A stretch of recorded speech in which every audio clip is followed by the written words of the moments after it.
Hello, we're welcome to the Cyrus Dallin Art Museum here at the Jefferson Cutter House in Arlington Center, Massachusetts.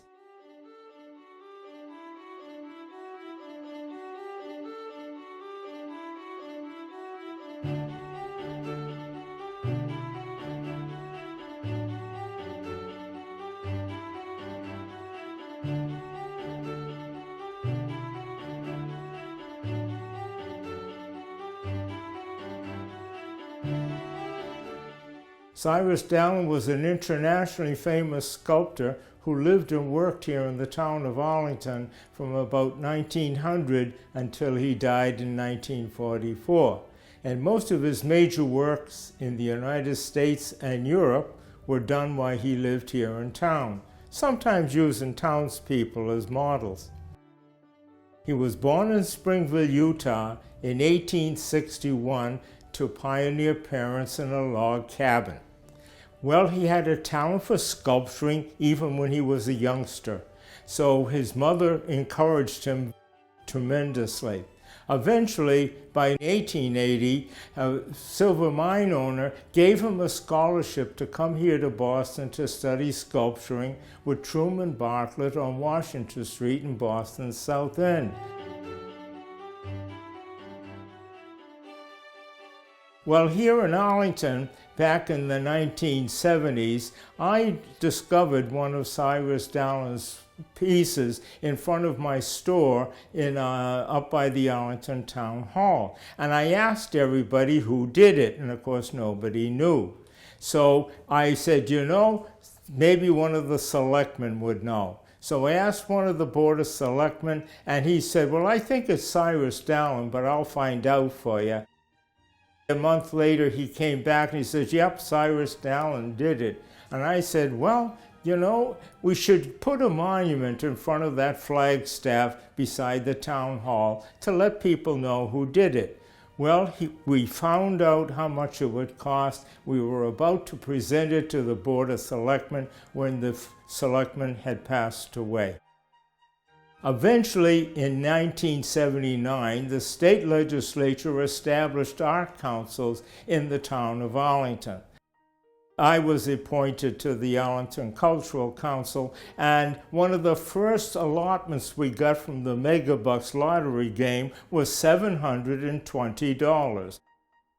While the Historical Commission was doing research for the flagpole, they found out that there were many sculptures in the buildings of the town, but the town had no listing.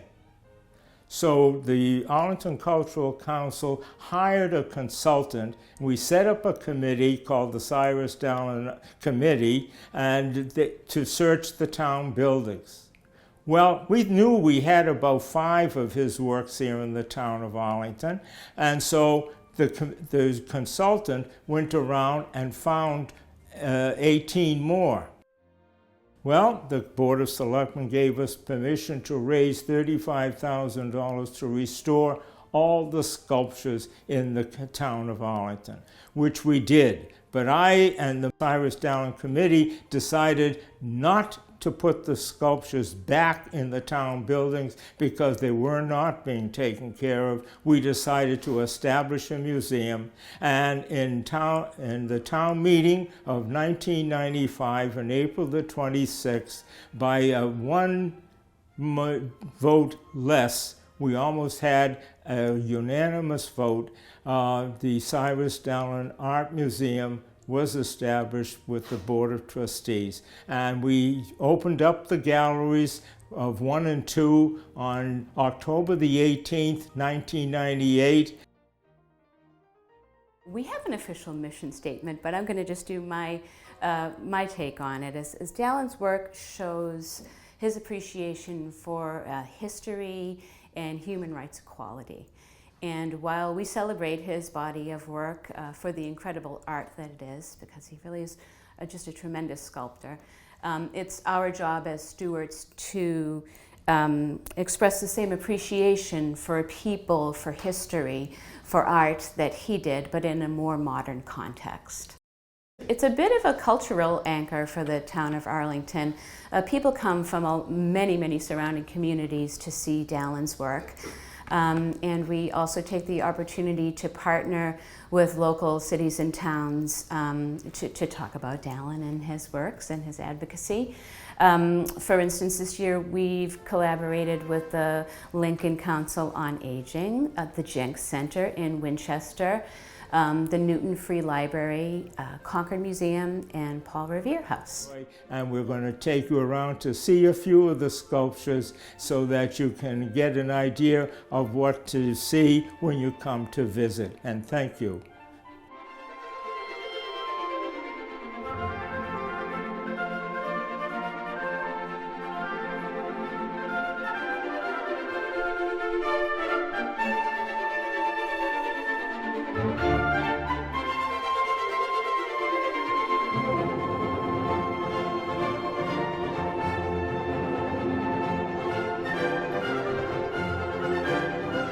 We're now here in the Native American Gallery.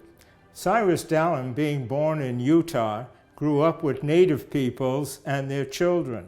And he used to play with the children in the Indian reservations, and he also, they taught him how to shoot a bow and arrow, so that he became a national archer and champion archer. He established the gold medal that is awarded each year at the National Archery Association, and he also has an Eastern Archery Association medal. He also was a representative of the United States in the Olympics of 1904, and where he won a bronze medal for archery and in the general archery competition. So here in the Native American Gallery, we have some of Dallin's finest work of Native peoples. He did many of them, and this is only a small, tiny bit of what you would have. But one of the major pieces that you will recognize is this appeal to the Great Spirit. That's the Lakota Native American. That's in front of the Museum of Fine Arts in Boston on Huntington Ave. And so Cyrus did this piece here, and you know that the Museum of Fine Arts didn't want it? They didn't want the sculpture out in front. But Peter Brooks, a very wealthy businessman, said he wanted it. And they said, no sculptures in front of the building. He said, I'm one of your biggest contributors, I want it. And in 1912, it was officially unveiled in front of the Museum of Fine Arts, and it's been there ever since. And it's become an iconic piece of the sculpture for the Museum of Fine Arts. If you mention the Museum of Fine Arts anywhere in this country, the first thing everybody is going to remember is the appeal to the Great Spirit in front of it. So that is a prominent piece here in our collection. When we originally found it, the arms were broken off, fingers were missing, one leg was missing, some of the feathers and the back were broken off. And this was inside the Robbins Library. People weren't taking care of it here in the town of Arlington. That's why when that committee that I had set up with the Cyrus Dallin Committee to restore the works, once we had restored them, now the people of this town, plus elsewhere, plus donations, plus Massachusetts Cultural Council donation. Restored all that work. We needed to put them in a proper museum, and these are 3 of his pieces. The other 2 are the Scout, which is in Kansas City, Missouri, and On the Warpath, which is down in Brook Green Gardens in Brook Green, South Carolina. And another wonderful piece that we have here, and you can see it, is the Washakie, Chief Washakie of the Shoshone tribe. He was called Chief Washakie because he used to take the skin of the buffalo that he had killed for food. He used to seal the skin and put stones in it and used it as a rattle that scared the horses of his opponents when they were in battle. And so he got the name Chief Washakie because that's how they pronounced it in the Eastern Shoshone.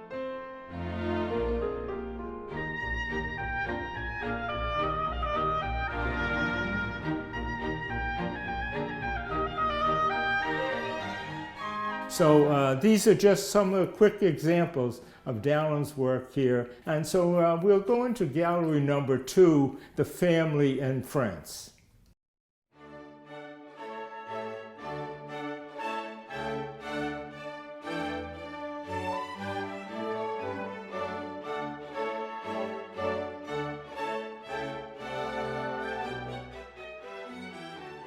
So now we're in the family gallery, and these are mostly all of members of Dallin's family, plus a few friends.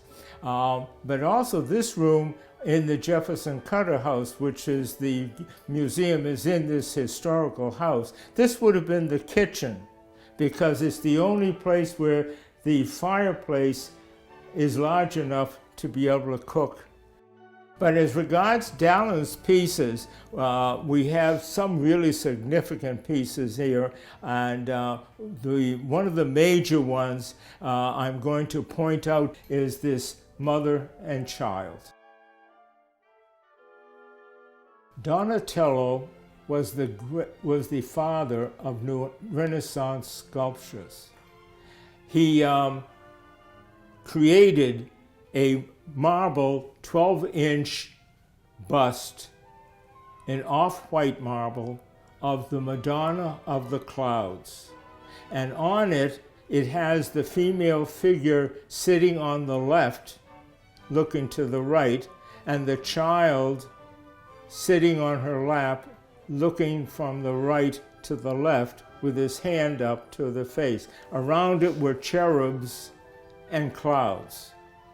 Dallin picked this motif and reversed it for his wife, Victoria, and their oldest son, Bertram.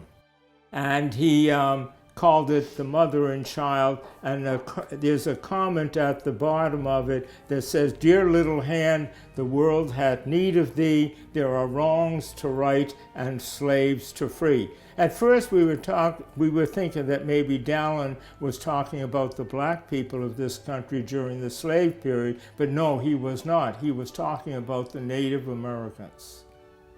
Another great piece here is this drawing over here on my right, way up there above the mantelpiece. That drawing was done by John Singer Sargent, the great American watercolorist.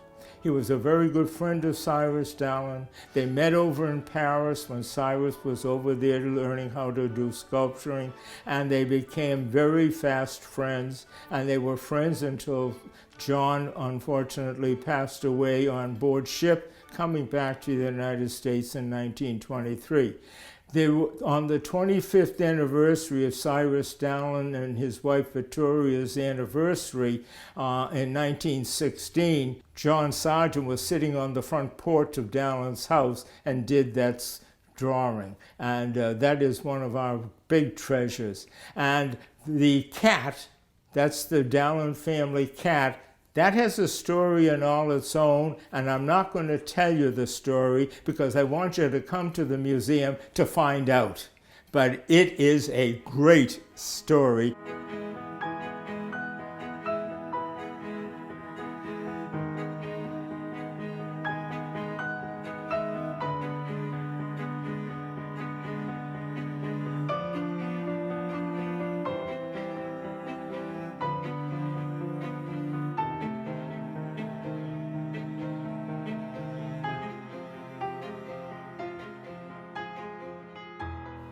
Listen, my children, and you shall hear of the ignoble failure of Boston to rear the greatest creation of my long career, the equestrian statue of Paul Revere.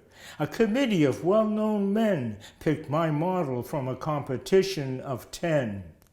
On July the 4th, 1885, the committee, of which not one now is alive, made a contract with me, all legally signed, to erect in Copley Square my statue designed to honor the hero who spread the alarm in every Middlesex village and farm for the country folk to be up and to arm. Alas, no statue now graces Copley Square. 'Tis enough to make even an angel swear. Being only human, I refuse to despair, and hopes that means will be found somewhere. So after the lapse of many a year, do honor be paid to Paul Revere. Cyrus Dallin did the Paul Revere sculpture behind the Old North Church in Boston's North End on Hanover Street. And it took him 57 years to get it there.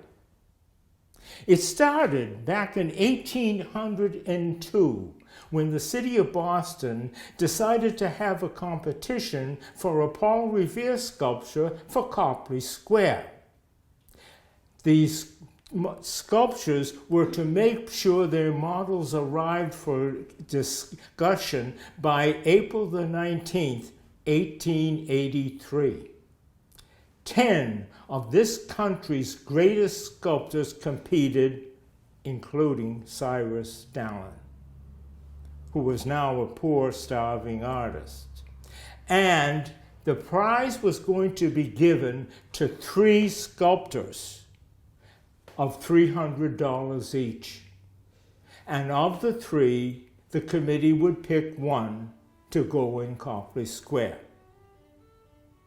Cyrus Dallin was one of the 3 winners with his number 1 up on the left-hand side of the poster. The other 2 were Daniel Chester French and John Kelly of New York.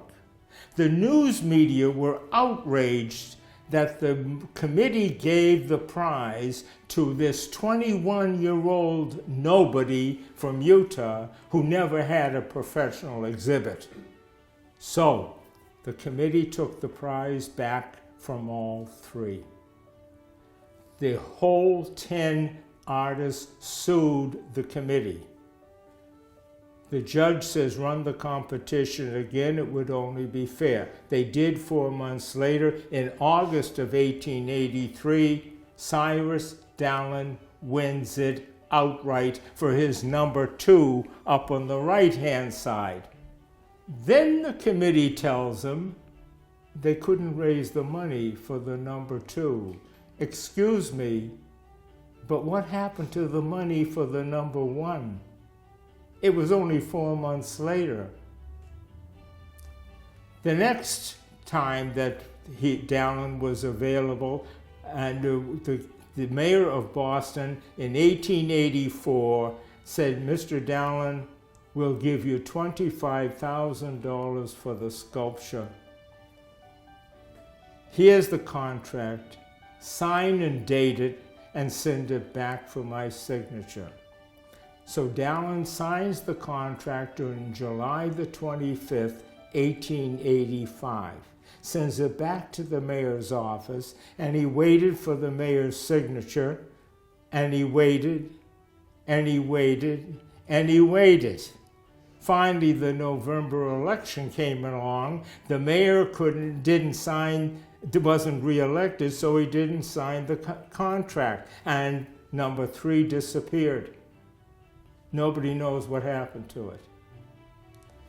Number 4 comes along in 1891. The number 4 was not approved by the committee, but the Paul Revere Insurance Company did and had it in their lobby since they were established in Worcester, Massachusetts. I am happy to announce that the Paul Revere Insurance Company has closed, and they have donated the sculpture to the Cyrus Dallin Museum, and it is arriving anytime soon. Number 5 comes along. In 1889, Cyrus Dallin decided again to submit a piece, and he created this number 5, and the committee told him, unfortunately, they couldn't raise the money for it.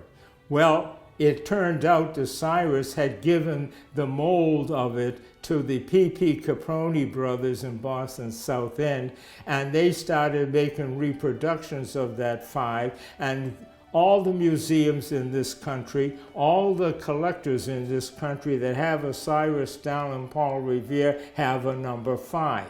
Thousands of schools have it. And yet that committee was able to tell Dallin they couldn't raise the money for it. The next one that comes along is number 6, over on the right-hand side. In 1935, Cyrus Dallin's 3 sons said, this has got to come to an end. So they helped him create the number 6 sculpture. Well, the committee that the mayor formed at that time didn't like the number 6 either, but they asked him to go back to the design of the number 5 and the number 3 and to come out with the number 7. Cyrus agreed. Totaling it all up, it was going to cost $125,000 for everything, for the clay, the plaster, the molds, the bronze, and the pedestal. He had to go to the state legislature to get the funding because the city of Boston couldn't expend those type of funds at that time. So he read them a poem of which I was reciting when I first started.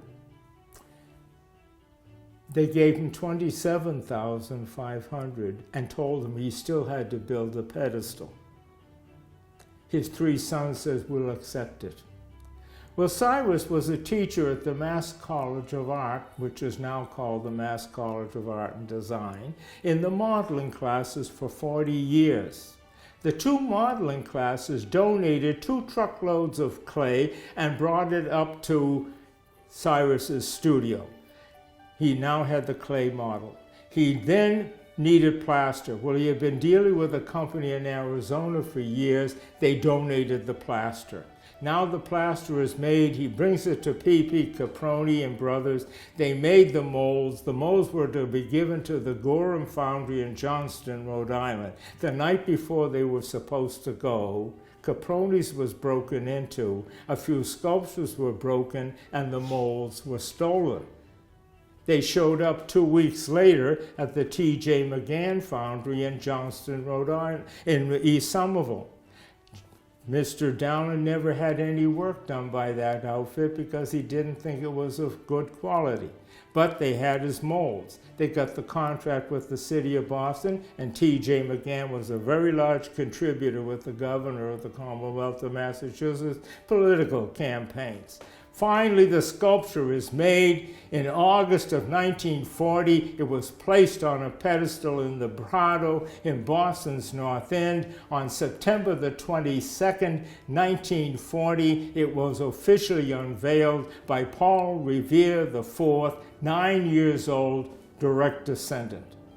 The governor spoke, the mayor spoke, congressmen, senators, historians, they all spoke for 1 to 2 hours.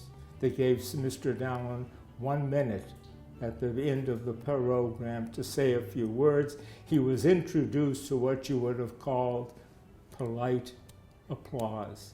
He got up to the microphone, bowed, and sat down. In the back of that pedestal in the north end is a bronze plaque, and on it it says, the funding for this monument came from the Robert H. White Fund. Who the mayor was, John Tobin. Who the committee were, 4 names. But not Cyrus Dallin's name as the sculptor. What should have been the beginning of his career ended up being the end of his career. There were no more sculptures after the Paul Revere, and by 1944 he had died.